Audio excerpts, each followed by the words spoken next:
Selamat nonton Blue Film, Om.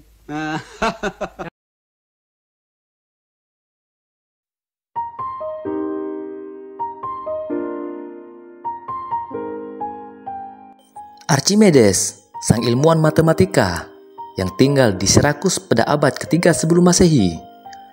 Dia terkenal karena berbagai sumbangsihnya akan ilmu pengetahuan, seperti skrup Archimedes yang sekarang masih dipakai di Mesir untuk menaikkan air sungai Nil untuk irigasi, dan hukum hidrostatik yang terkenal sebagai prinsip Archimedes.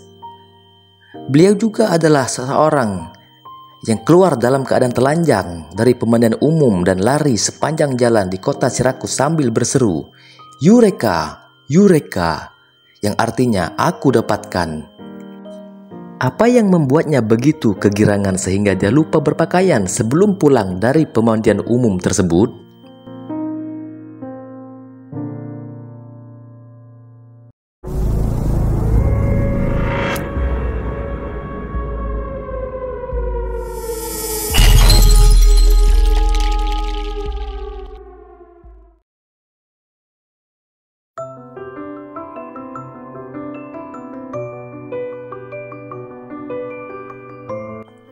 Hiero, sang raja Sirakus dan seorang teman dekat atau bahkan masih kerabat Archimedes, telah menyuruh seorang tukang emas untuk membuat sebuah mahkota untuknya yang terbuat dari emas murni.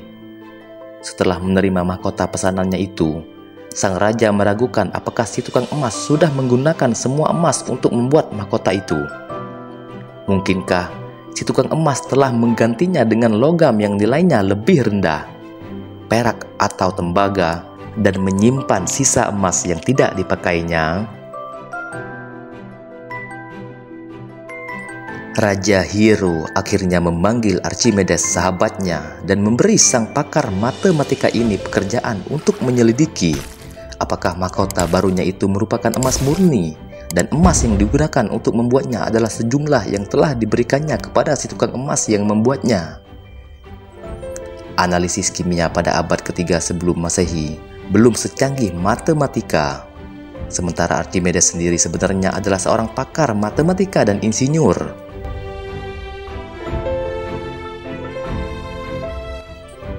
Sebelum ini, Archimedes telah banyak berkutat dengan rumus-rumus matematika tentang volume benda-benda pada umumnya seperti benda-benda berbentuk bulat, bola, dan silinder.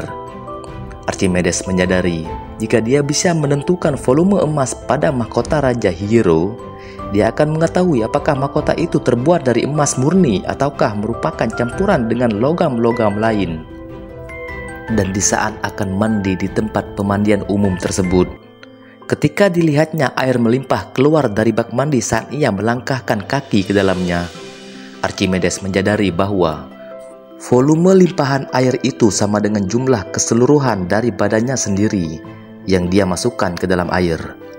Maka saat itu diketahui cara menghitung volume suatu benda padat yang bentuknya tak beraturan, entah itu berupa kakinya sendiri ataupun berupa sebuah mahkota.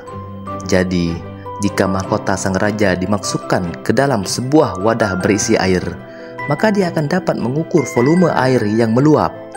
Jumlah luapan air ini persis sama dengan volume mahkota. Sejak Archimedes mengalami penemuan yang tak sengaja di pemandian umum tersebut, maka mudahlah mengukur volume mahkota barunya Raja Hiero dengan menempatkannya ke dalam air dan menghitung volume air yang ditumpahkannya. Ketika sang raja mengetahui bahwa volume mahkotanya lebih besar dari yang seharusnya, jika mahkota itu terbuat dari emas murni, maka si tukang emas yang tak jujur itu harus menerima pengadilan dalam bentuk eksekusi.